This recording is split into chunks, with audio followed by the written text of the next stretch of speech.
Assalamualaikum warahmatullahi wabarakatuh. Yang terhormat Kepala SMA Negeri 2 Lahat atau yang mewakili, yang kami hormati Bapak Ibu calon guru penggerak SMA Negeri 2 Lahat dan Bapak Ibu guru SMA Negeri 2 Lahat yang kami banggakan. Susunan acara kegiatan aksi nyata diseminasi budaya positif oleh calon guru penggerak SMA Negeri 2 Lahat, Kabupaten Lahat, Sumatera Selatan, Senin 10 Juni 2024. Adapun susunan acara sebagai berikut: 1. Pembukaan. 2. Sambutan Kepala SMA Negeri 2 Lahat. 3. Diseminasi budaya positif. Dan 4. Penutup.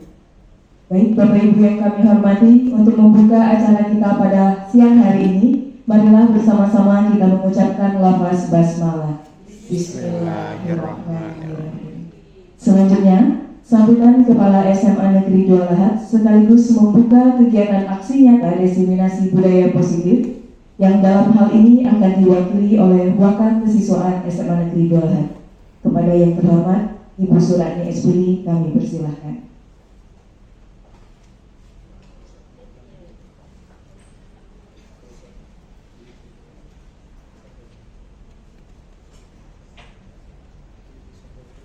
Bismillahirrahmanirrahim. Assalamualaikum warahmatullahi wabarakatuh.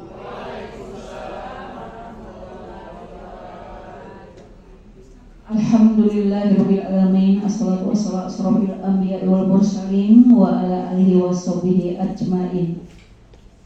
Yang kami hormati calon guru penggerak SMA Negeri 2 Lahat, Kabupaten Lahat, Sumatera Selatan, angkatan ke-10, Ibu Sukma Susilawati SPD MPD, dan Bapak Ibu Dewan Guru yang kami muliakan. Pertama dan paling utama, marilah kita ucapkan puji dan syukur kehadirat Allah Subhanahu wa Ta'ala. Alhamdulillah, pada siang hari ini kita semua diberi kesempatan dan kesehatan untuk berkumpul bersama guna menyimak dan nanti juga kita akan mengamati aksi nyata bagi calon guru penggerak diseminasi budaya positif. Salawat beriring salam tentunya tak lupa pula kita sampaikan kepada junjungan kita Nabi besar, Nabi agung, Nabi Muhammad Sallallahu Alaihi Wasallam, yang syafaatnya sangat kita harapkan di akhir hayat kita nanti. Tentu dalam proses ini akan memberikan hal-hal yang positif dan menularkan hal-hal yang positif bagi kita semua. Untuk itu tentunya kami berpesan kepada Bapak Ibu Dewan Guru, yang pertama, mari kita simak dengan baik sehingga kita paham, kita mengerti apa yang mereka paparkan, apa yang mereka presentasikan kepada kita, sehingga nantinya juga dapat kita implementasikan dalam proses belajar mengajar di kelas, di lingkungan sekolah. Kemudian berikutnya tentu saja kami sekolah dan para dewan guru akan memberikan dukungan sepenuhnya kepada Bapak Ibu Dewan Guru. Jadikan ini motivasi, jadikan calon guru penggerak kita ini motivasi bagi kita semua, sehingga nanti akan bermunculan di SMA 2 ini calon guru penggerak, calon pengguru gerak yang lainnya, terutama guru-guru yang masih muda. Berikutnya, sekali lagi, tentunya di akhir kegiatan ini kita tidak hanya menyimak dan menonton. Harapan kami yang paling besar, ya, setelah kita menerima materi dari mereka, ya, kita dapat sekali lagi menularkan, melaksanakan, mengimplementasikan budaya positif ini di kelas, di lingkungan sekolah, di antara kita dewan guru dalam proses belajar mengajar. Kami kira itu saja sambutan dari kami, dan dengan bersama-sama mengucapkan lafaz basmalah, diseminasi budaya positif oleh Mahasusilawati SPD MPD bersama-sama mengucapkan basmalah. Bismillahirrahmanirrahim. Demikian, mohon maaf jika ada kesalahan. Billahi taufik wal hidayah. Wassalamualaikum warahmatullahi wabarakatuh. Destinasi budaya positif oleh calon guru penggerak SMA Negeri 2 Lahat, Ibu Sukma Susilawati SPD MPD. Kepada Ibu kami persilahkan. Baiklah, terima kasih Bu Intan. Assalamualaikum warahmatullahi wabarakatuh. Waalaikumsalam warahmatullahi wabarakatuh. Alhamdulillah, bahagia sekali ya. Tak jenuh-jenuhnya kita bersyukur kepada Allah Subhanahu wa Ta'ala karena kita berjumpa kembali di sini dalam presentasi budaya positif aksi nyata kami sebagai calon guru penggerak ya Bapak Ibu. Kita langsung saja ya Bapak Ibu ya.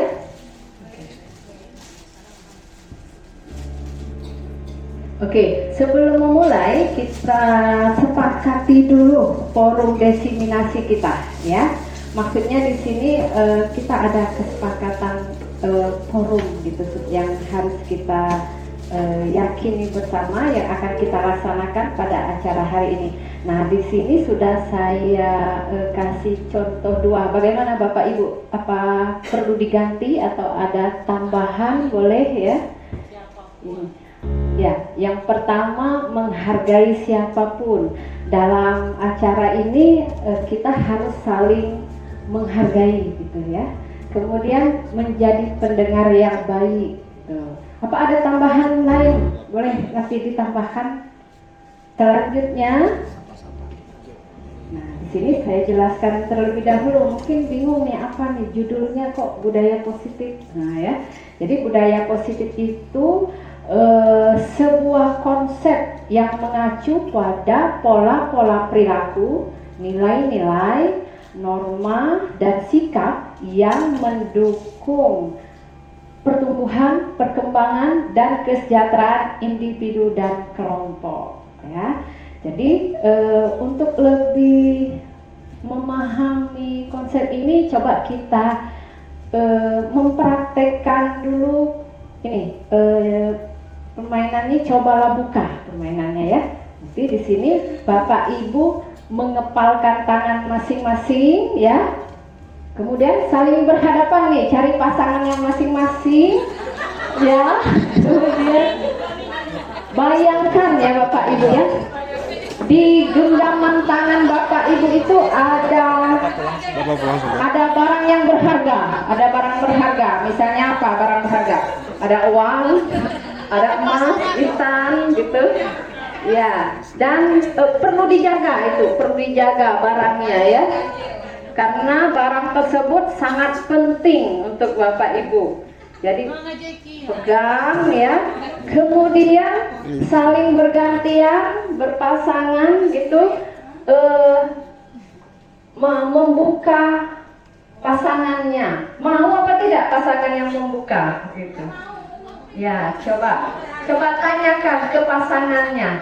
Ya, dengan berusaha sekeras mungkin membujuk meraih pasangannya untuk membuka kepala tangannya ya. Ya, mulai dengan memarahi kalau mau ya, dimarahi kalau buka itu tangannya, buka ya. Atau disogok pakai uang. Buka, ini ada uangnya. Ya, bagaimana coba berusaha ya Bapak Ibu. Bagaimana tuh temannya, mau apa tidak membuka kepala tangannya?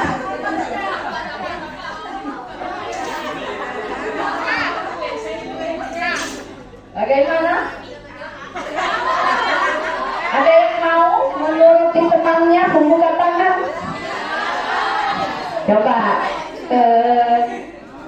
saya tanya ya, perwakilan siapa nih yang mau ya berkomentar. Bagaimana dengan Ibu Husni, Bu Lupi? Ternyata pasangan saya tidak mau membuka tangan. Tidak mau? Iya, sudah berusaha tadi. Karena katanya barang ini sangat berharga. Berharga.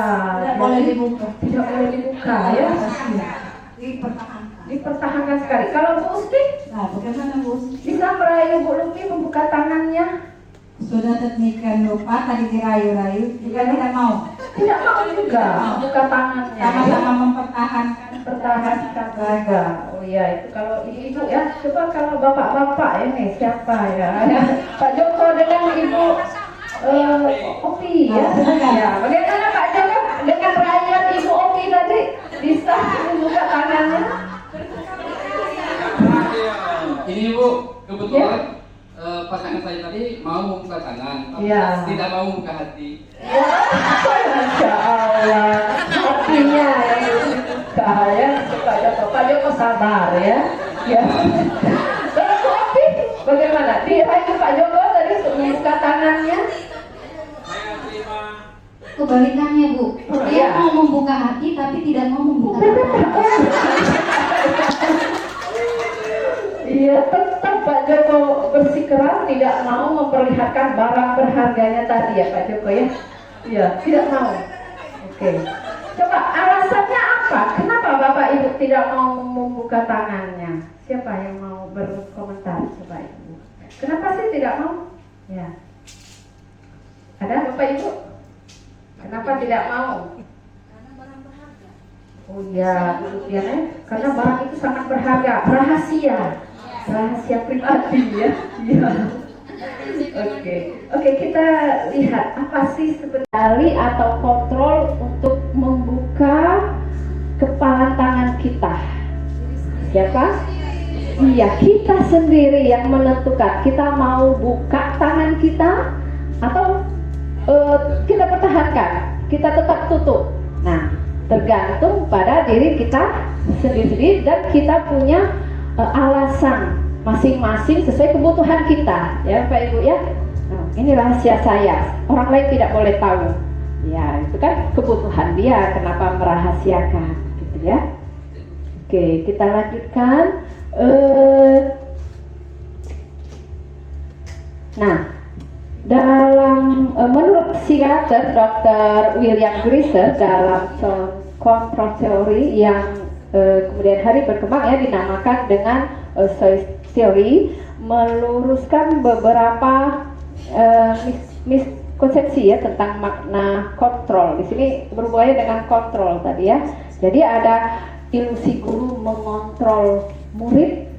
Jadi murid itu guru yang mempunyai peran yang sangat besar.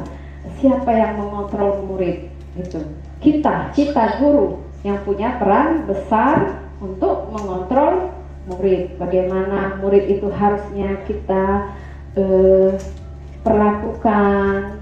Dan di sini kita tidak bisa memaksakan kehendak kita. Karena tadi kan kita mau membuka tangan teman kita. Teman kita tidak mau membuka. Bisa dipaksa? Tidak bisa. Dirayu pun tidak bisa. Nah, begitu juga guru kita dengan murid, kita tidak bisa memaksa, ya. Memaksa murid, kamu harus begini nak, kamu harus begitu nak. Pokoknya harus nurut nak. Kalau tidak, ini diancam. Itu tidak bisa begitu, ya. Dalam menerapkan di lingkungan sekolah kita, gitu ya. Sebentar. Yang kedua, ilusi bahwa semua penguatan positif itu efektif dan bermanfaat. Ilusi bahwa kritik dan membuat orang merasa bersalah dapat menguatkan karakter. Nah, maksudnya di sini kita itu kalau dengan murid ya, usahakan kalau murid itu salah, jangan kita yang mengatakan kamu itu salah loh ya, tapi buatlah murid yang merasakan kalau dia yang salah. Nah, oh iya Bu, saya memang salah Bu. Nah, kata-kata itu harus muncul dari murid. Jadi ya, jadi kritik membuat merasa bersalah. Nah, dia lebih ke hati merasakannya dibanding kalau itu ucapan dari mulut kita, dari guru mengatakan kamu salah loh, tadi kamu begini, kamu tidak boleh. Nah, jadi membuat kesadaran dari dari sendiri. Nah, itu lebih mengena. Nah, kemudian ilusi bahwa orang dewasa memiliki hak untuk memaksa. Nah, tadi kan tuh genggaman tangan tuh terpaksa untuk membuka ya. Oh, saya harus buka. Bagaimana caranya? Nah, biasanya guru juga begitu. Dipaksa murid tadi ya. Kamu harus begini, kamu harus begitu. Supaya nilai kamu besar, kamu harus begini. Tanpa memikirkan latar belakang murid ya. Bagaimana muridnya senang apa tidak. Pokoknya maunya kita itu dituruti. Nah, biasanya guru itu seperti itu. Nah, jadi teori kontrol inilah yang kita bahas hari ini supaya kita bisa menerapkan disiplin positif ya dalam kita menjalankan tugas kita sebagai guru. Nah, jadi bila kita ingin membuat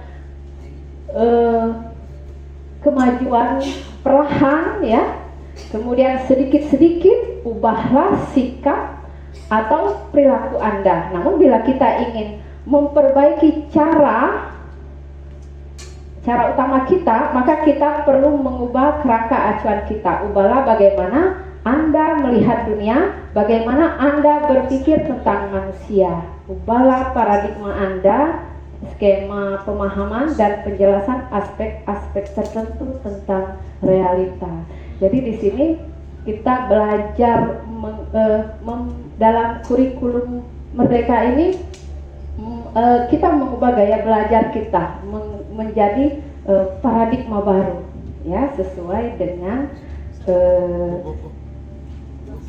Ki Hajar Dewantara yang selalu mengedepankan murid gitu untuk kepentingan dan keberhasilan murid itu sendiri ya. Jadi guru ini sangat memiliki peran sentral ya, memiliki peran sentral dalam menciptakan dan memperkuat budaya positif di lingkungan sekolah. Apa saja budaya-budaya positifnya itu?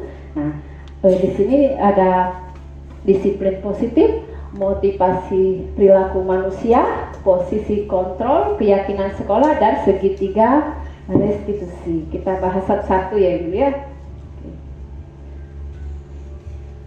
Nih, disiplin positif. Kalau Bapak Ibu tidak asing lagi ya mendengar kata disiplin ya. Kalau disiplin itu biasanya yang perilaku yang bagaimana Bapak Ibu? Disiplin. Iya, contoh kalau kita di ini dalam kegiatan di sekolah. Iya. Disiplin waktu. Jadi di SMA 2 ini bagaimana kedisiplinan waktu kita? Luar biasa ya kalau disiplin waktu ya. Karena kalau melanggar disiplin tidak akan bisa. Seperti misalkan datangnya pasti kurang dari pukul 7. Iya. Tepat pukul 7 sudah bel berbunyi, semua baik siswa maupun guru harus masuk kelas. Harus masuk ya. Iya. Nah, kalau guru dianggap gagal tatap muka, kalau siswa tidak bisa masuk. Iya, disiplin sekali kita kalau di waktu ya di SMA 2 ya. Jadi disiplin positif itu cara penerapan disiplin yang mengajarkan anak bertanggung jawab dan menumbuhkan kesadaran diri berdasarkan nilai-nilai kebajikan ya, nilai-nilai kebajikan gitu ya Pak Ibu. Kemudian apa tujuannya? Untuk menanamkan motivasi kepada murid agar mereka menjadi orang-orang yang mereka inginkan ya, dan menghargai diri sendiri dengan nilai yang mereka percaya. Ini motivasinya bisa berasal dari dalam, intrinsik, dan ada juga yang bisa berasal dari luar, ekstrinsik ya. Nah ini, sehingga akan berdampak panjang dan tidak berpengaruh dengan adanya hukuman dan hadiah. Jadi di sini anak-anak itu melakukan sesuatu tuh bukan karena ingin hadiah, bukan karena takut hukuman. Nah, ini lebih ke intrinsik yang diharapkan dalam disiplin positif. Nah, kalau penerapan kita di SMA 2 ini mungkin masih banyak yang motivasinya itu karena faktor luar, faktor intrinsik tadi luar ya, karena takut hukuman dan ingin hadiah. Nah, di sini harapannya kita bisa menerapkan disiplin positif ini agar murid-murid itu punya motivasi intrinsik, ya Pak Ibu ya. Oke.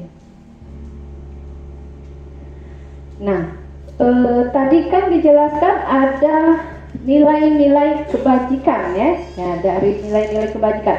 Kalau dalam kurikulum Merdeka, nilai-nilai kebajikan yang sudah yang harus dimiliki setiap siswa itu berdasarkan profil pelajar Pancasila ya, beriman dan bertakwa dan berakhlak mulia, mandiri, bernalar kritis, kreatif, bergotong royong dan berkebinekaan global.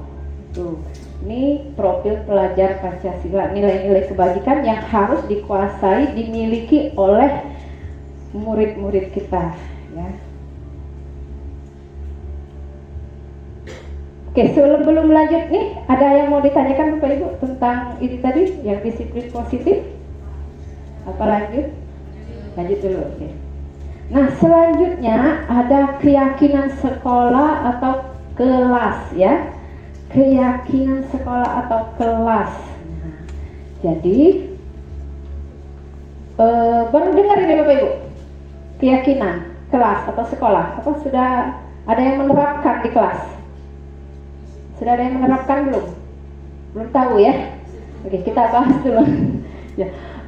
Keyakinan sekolah atau kelas itu merupakan sebuah nilai-nilai kebajikan universal yang telah disepakati secara tersirat dan tersurat lepas dari adanya latar belakang suku, negara, bahasa maupun juga agama.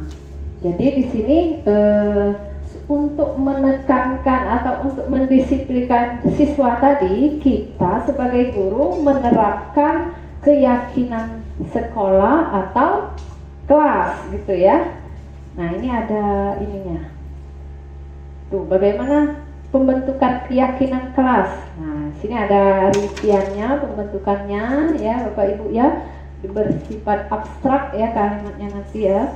Kemudian pernyataan-pernyataan yang universal ya, pernyataannya dibuat dalam bentuk positif.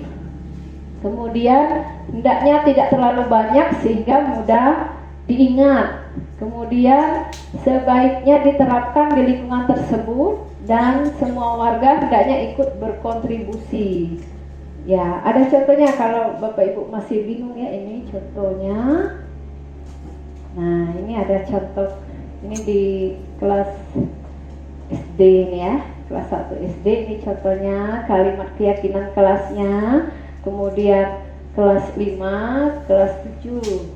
Nih, kita lihat yang kelas tertinggi ya Bapak Ibu ya.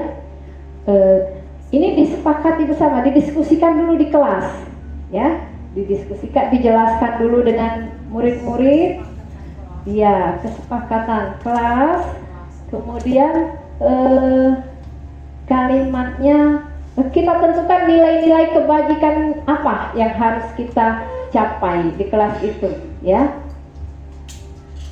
Mungkin kalau di kelas 10 sudah ada ya.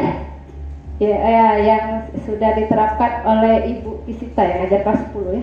Ada tempelan-tempelan keyakinan kelas itu. Nah, sudah ada yang ngajar kelas 10 ya. Ya. Misalnya kalimatnya, kami meyakini bahwa sangat penting untuk menghormati semua orang dan barang milik orang lain. Nah, ditempel. Jadi ingat tuh anak-anak, oh kita sepakati bersama nih, kita harus menghormati semua orang dan barang milik orang lain. Nah, gitu. Kemudian bekerja. Kami meyakini bahwa sangat penting untuk mengerjakan segala pekerjaan atau mengikuti kegiatan yang telah ditugaskan. Ditulis atau diketik yang nanti ditempel di kelas. Gitu. atau kalimat-kalimat lain yang sudah disepakati di kelas itu. Nah, jadi anak-anak itu merasa, oh, saya sudah berjanji nih dalam diri masing-masing harus saling menghormati, bekerja, mengerjakan pekerjaan yang telah ditugaskan. Nah, nanti kalau suatu waktu dia tidak menjalankannya, kembalikan ke sini. Anak-anak, ingat keyakinan kelas yang sudah kita buat di awal. Oh iya Bu ya, soalnya ya, berarti saya salah ya Bu ya, tidak mengerjakan tugas karena tidak sesuai dengan keyakinan kelas yang ini, ya. Yang nomor 2 ini. Nah, kan jadi dia langsung menyalahkan dirinya sendiri, gitu ya, ya. Oke, sebelum lanjut lagi ada yang mau ditanyakan, Bapak Ibu? Ya, Ibu Lediana, silakan Bu Lediana. Assalamualaikum warahmatullahi wabarakatuh. Mengapa harus ada yang namanya keyakinan kelas? Yang pertama, ya. Kemudian yang kedua, apa bedanya keyakinan kelas dengan peraturan kelas, gitu ya? Peraturan, ya? Peraturan, karena yang namanya seperti saling menghormati itu secara tidak langsung sudah terjalin sama dengan siswa-siswa, gitu. Oh ya. Ya, terima kasih. Assalamualaikum warahmatullahi wabarakatuh. Oke, terima kasih Bu Lediana, yang bagus sekali pertanyaannya.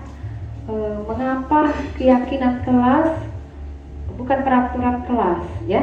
Oke, sekarang ya saya mengajak Bapak Ibu kita pikirkan dulu yang ada di kehidupan kita sehari-hari dulu ya. Ini misalnya nih, ada peraturan dari kepolisian kalau kita itu berkendaraan bermotor harus menggunakan helm, ya Bapak Ibu ya. Coba pikirkan, kenapa harus memakai helm? Ya, untuk keselamatan yang digarisbawahi. Nah, kemudian waktu kita COVID kemarin kita diharuskan menggunakan masker. Kenapa harus menggunakan masker? Untuk melindungi dari penyakit. Pasti alasannya untuk kesehatan. Nah, kesehatan, keselamatan itulah keyakinan kita. Oh, saya harus memakai helm supaya selamat. Saya harus memakai masker supaya sehat. Nah, itu tumbuh di dalam diri, yakin, gitu ya, yakin. Ya. Nah, jadi di sini kita terapkan nih di kelas kita, bagaimana membuat murid kita tuh yakin, meyakini sesuatu. Nah, ini lebih efektif dibandingkan peraturan karena lebih memotivasi dari dalam diri intrinsik tadi. Nah, muncullah motivasi intrinsik tadi kalau sudah meyakini. Nah, berbeda dengan peraturan. Kalau peraturan tadi anak-anak tidak terlalu memahami nilai-nilai apa sih, tujuannya apa sih aturan itu. Kadang peraturan itu ditempel saja ya, ditempel tanpa memahami maknanya apa, tujuannya apa. Nah, berbeda dengan keyakinan. Kalau keyakinan tadi sudah ada, yakin ya di dalam hatinya. Oh, kalau ini maka akan begini, gitu ya. Nah, jadi lebih efektif, lebih memotivasi dengan adanya keyakinan kelas. Itu ya Bu Lediana ya. Oke, bisa dipahami Bu saya.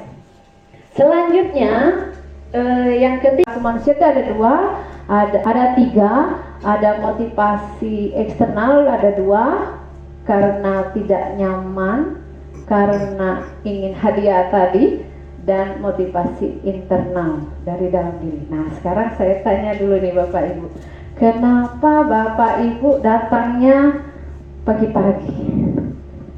Jam 7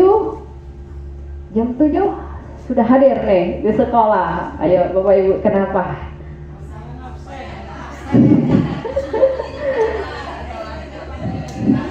Coba Ibu Evi, kenapa Bu? Ibu? Ya, Ibu Evi, kenapa Ibu datang pagi-pagi Bu?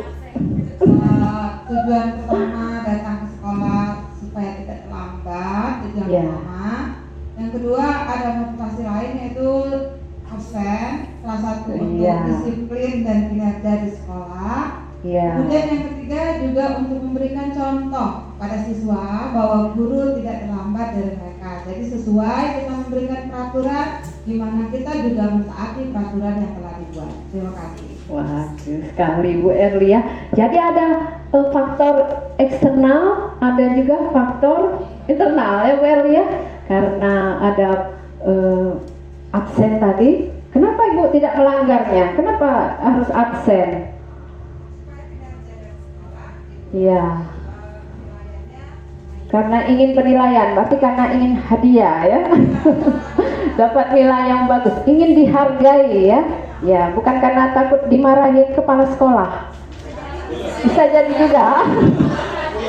Ini ya, karena hukuman ya. Ya, ingin dihargai karena takut dihukum, dan ada juga tadi karena dari faktor internal ingin memberikan contoh kepada murid-murid. Oh, saya disiplin, jadi saya ingin murid-murid juga disiplin ya gitu. Nah, ini motivasi perilaku manusia ya.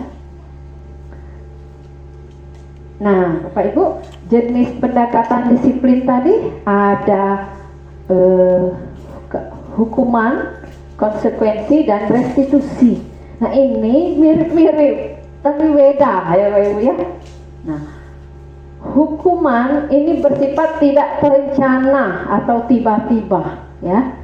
Anak tidak tahu apa yang akan terjadi dan tidak dilibatkan. Hukuman itu bersifat satu arah dari pihak guru yang memberikan, dan murid hanya menerima suatu hukuman tanpa melalui kesepakatan atau pengarahan dari guru baik sebelum atau sesudahnya. Nah, itu hukuman. Pernah Bapak Ibu memberikan hukuman kepada murid-murid? Pernah. Hukuman itu tidak terencana, tidak ada tertulis di peraturan sekolah ya. Nah, misalnya apa Bapak Ibu yang sudah berpengalaman memberikan hukuman? Siapa ini? Pak Nas Rudi? Ada? Hukuman apa misalnya Pak yang sudah pernah Bapak berikan ke murid? Biasanya ada anak ini tidak mau menulis tuh. Ya. Ya seolah dia menulis tapi dia mengerjakan tugas lain. Jadi kami beri hukuman untuk secara spontan untuk berdiri sejenak. Berdiri sejenak di depan ya Bapak Ibu ya. Senang tidak muridnya Pak? Tepuk tangan Ibu. Ya, jadi memalukan dia. Oh, memalukan murid ya. Biar tidak terulang. Berarti yang senang teman-temannya Pak ya? Bukan seolah-olah Ya. bahwa perbuatan itu salah. Salah, ya. Kalau Bapak jadi muridnya senang tidak Pak? Dihukum, diberdirikan di depan. Untuk memicu tidak mengulangi lagi. Ya, itu salah satu contoh ya, benar ya Pak Nas ya. Hukuman tidak ada itu. Ada tulisan peraturan sekolah yang begitu ya, itu hukuman. Nah, apa bedanya dengan konsekuensi? Konsekuensi itu sudah terencana ya. Sudah terencana berarti sudah disepakati bersama ya. Sudah disepakati. Oh, misalnya anak-anak kita ya, kalau tahun ajaran baru kan perkenalan dengan siswa. Nah, terus kita buat peraturan, atau sekarang kalau sudah mengerti tentang keyakinan tadi, buat keyakinan kelas. Nah, sudah disepakati bersama. Pokoknya kalau pelajaran Ibu ini kalau tidak membuat tugas nanti akan mendapatkan sanksi ini. Nah, itu konsekuensi. Sudah dibahas sebelumnya. Nah, itu konsekuensi. Kalau restitusi berfokus pada pemulihan dan tanggung jawab siswa dalam memperbaiki situasi dengan menerapkan metode restitusi ya. Nah, siswa dituntut untuk memperbaiki kesalahan mereka agar bisa kembali ke kelompoknya dengan karakter yang lebih baik. Nah, restitusi ini biasa diterapkan oleh guru BK ya. Tapi di sini diharapkan dengan kita diseminasi budaya positif ini bukan hanya guru BK yang melakukan restitusi, tetapi kita semua guru bisa melakukan restitusi. Nanti akan ada contohnya ya, Bu. Nah, sekarang Bapak Ibu coba kita mengisi kolom ini, termasuk hukuman apa, konsekuensi apa, restitusi. Hukuman dan konsekuensi saja ya. Coba ada yang bisa Bapak Ibu yang nomor 1. Nomor 1 apa? Mencatat 100 kali. Ada peraturannya atau sudah disepakati di kelas? Mencatat 100 kali. Hukuman apa? Konsekuensi. Ya, dia bisa hukuman kalau secara tiba-tiba, tidak disepakati sebelumnya, tidak ada kesepakatan sebelumnya, ya. Ya, tapi kalau sudah kesepakatan sebelumnya, dia jadi konsekuensi. Tapi kira-kira ada tidak guru-guru yang sudah menyepakati mencatat 100 kali ini? Tidak ada, ya. Ya. Hukuman jadi cenderungnya, ya. Oke, yang kedua, murid diminta bertelanjang kaki sepanjang hari karena tidak menggunakan sepatu warna hitam sesuai peraturan sekolah. Iya, benar. Karena sini sudah ada peraturan sekolah. Berarti harus menerima konsekuensinya. Sudah ada. Kemudian berdiri di depan kelas sambil mengangkat kaki satu karena tidak bisa menjawab pertanyaan. Hukuman, ya, kalau tidak ada kesepakatan di awal, ya. Kemudian lari mengelilingi lapangan basket karena terlambat 10 menit pelajaran PJOK.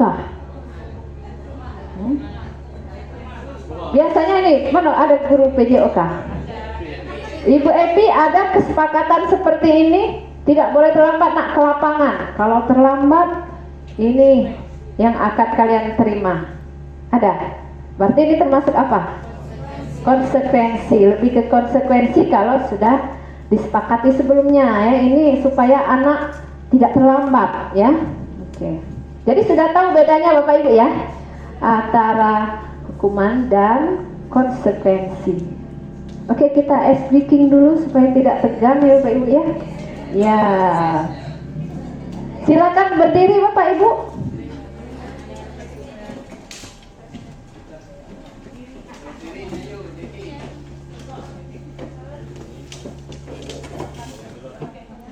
Ya, biar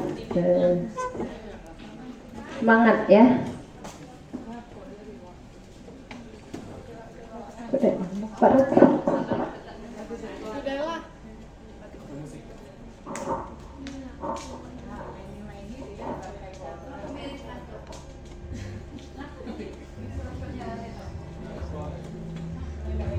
Silakan kita breaking dulu supaya otot-otot kita lebih rileks, ya Pak Ibu, ya. Iya.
Ya.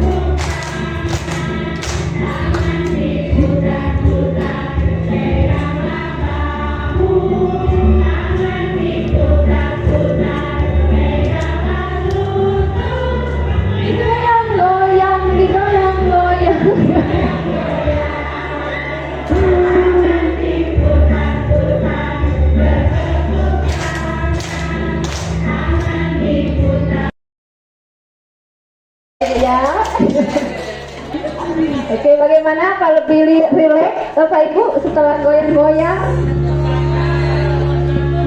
Berkeringat? Oke, kita lanjutkan ya Bapak Ibu ya. Ya.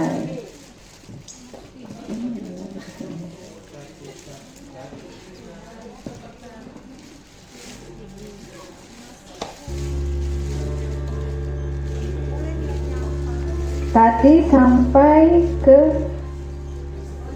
ini ya. Nah ya ini. Nah kemudian yang keempat ada posisi kontrol guru ya. Posisi kontrol guru di sini ada 5. Sebagai penghukum, pembuat rasa bersalah, sebagai teman, pemantau dan manajer. Nah apa itu? Kita jelaskan dulu satu-satu ya. Sebagai penghukum, nah ini ada contohnya sebagai penghukum. Misalnya anak ini membuat satu kesalahan. Nah jadi gurunya mengatakan, kamu saya hukum ya, berdiri di depan kelas sampai pulang ya, karena kamu tidak membuat PR. Tuh dihukum. Itu kalau guru sebagai posisi penghukum. Ya. Kemudian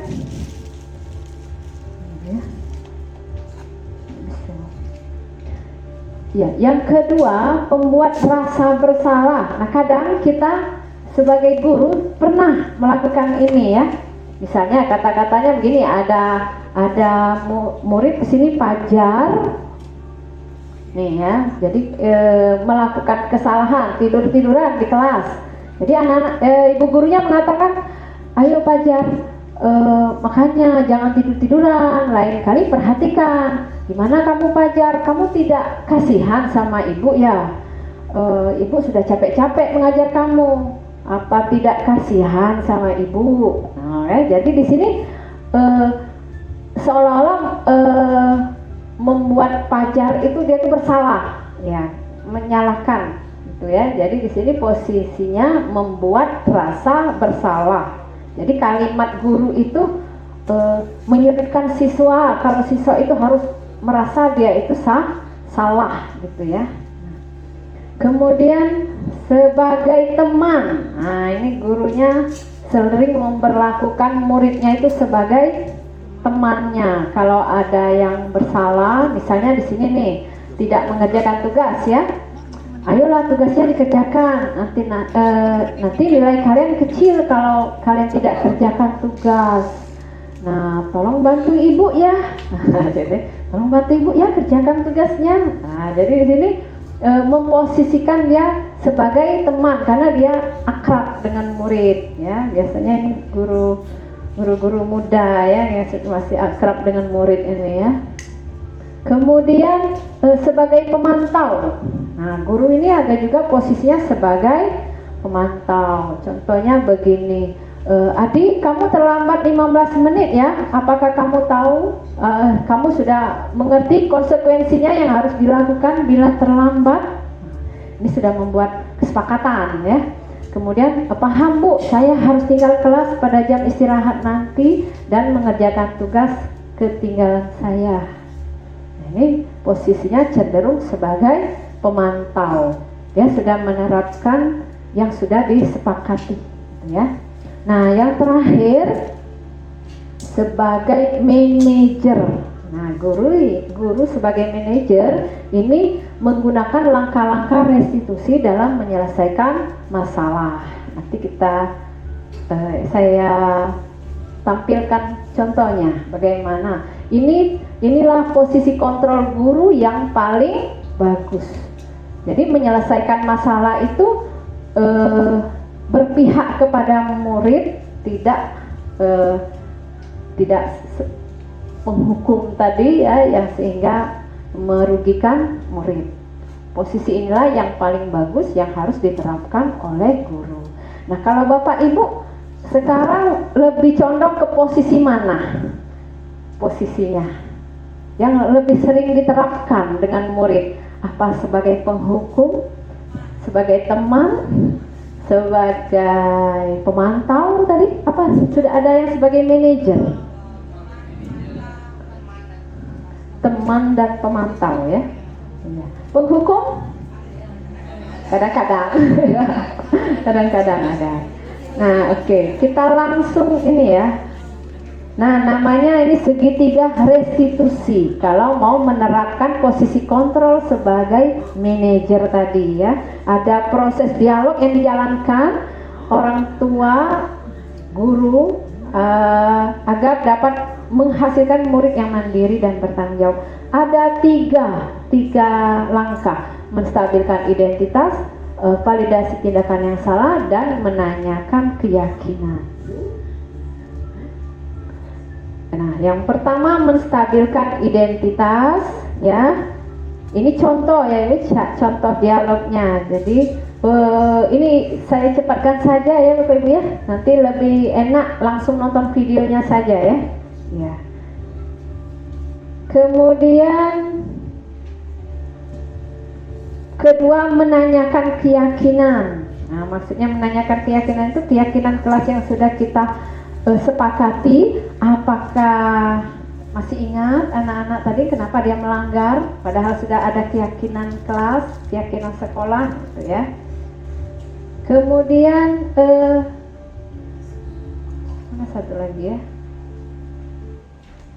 Oh, yang terakhir memvalidasi tindakan ya Bapak Ibu ya. Nah, ini ada contoh kasus Fadil merusak buku alif ya. Kita nonton sama-sama dulu ya Bapak Ibu ya.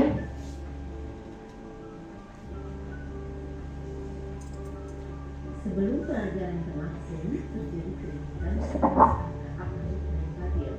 Fadil memaksa meminjam buku alif dengan contoh kesejahteraan di rumah. Sebagai seorang guru, saya harus menyelesaikan masalah tersebut dengan baik menggunakan tahapan sedikit demi sedikit. 10.8 ya Bu ya.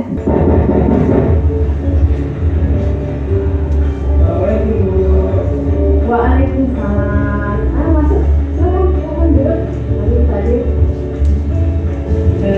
Fadil, Ibu sengaja ya memanggil kalian di waktu istirahat ini supaya tidak mengganggu waktu kalian belajar. Nah, tadi Ibu dapat laporan dari ketua kelas kalau Alif dan Fadil ribut di kelas. Benar begitu? Benar. Ada pasti ya. Kalau begitu boleh tidak kalian menceritakan kejadiannya? Kenapa Ibu beritahu? Jadi begini Bu, saya bertengkar dengan Alif itu karena saya merobek buku Alif.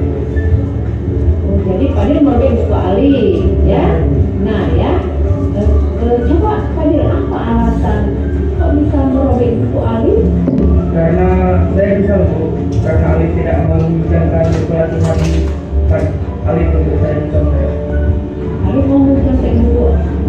Oh, Fadil mau mencontek buku Alif dan Alif tidak mau meminjamkan bukunya. Jadi Fadil kesal dan merobek.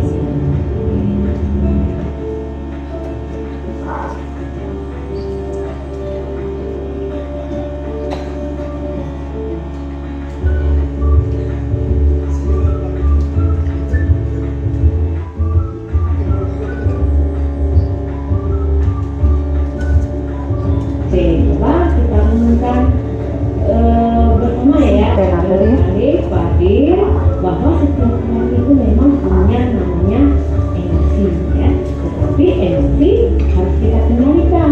Yang pertama, benar tidak? Oke. Yang kedua, coba Fadil, kalau hak milik orang lain itu apa yang harus kita lakukan terhadap milik orang lain? Kita harus menghormatinya Dengan jalan tidak sukanya. Nah, itu yang menstabilkan identitas ya Bapak Ibu ya. Kemudian validasi tindakan yang salah. Langkah berikutnya. Perbuatan Fadil yang merobek buku Alif itu menurut Fadil salah atau benar? Menurut Fadil, perbuatan Fadil itu salah Bu. Iya Bu, dan saya jadi rusak, jadi tidak bisa dikumpul. Jadi gimana Bu? Maaf ya Alif.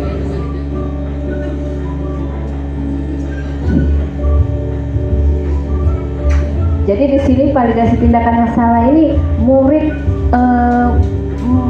mengakui kalau dia salah, bukan kita yang mengatakan kepada kamu salah, kenapa kamu merobek buku. Nah ya, jadi dia lebih ini bertanggung jawab gitu ya. Kemudian menanyakan keyakinan kelas, tahap terakhir ya.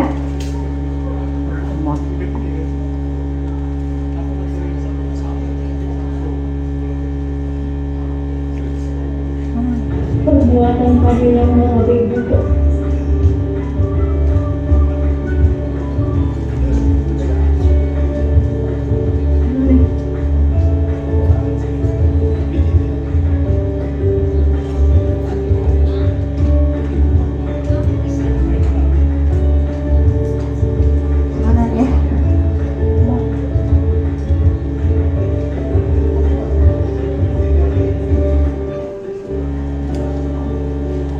Perbuatan Fadil yang merobek buku.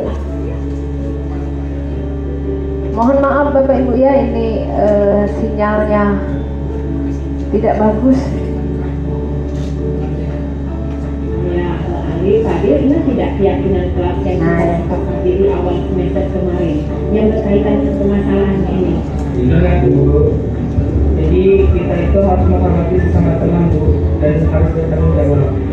Baik, kalau begitu kesimpulannya kita tidak boleh merusak barang milik orang lain ya.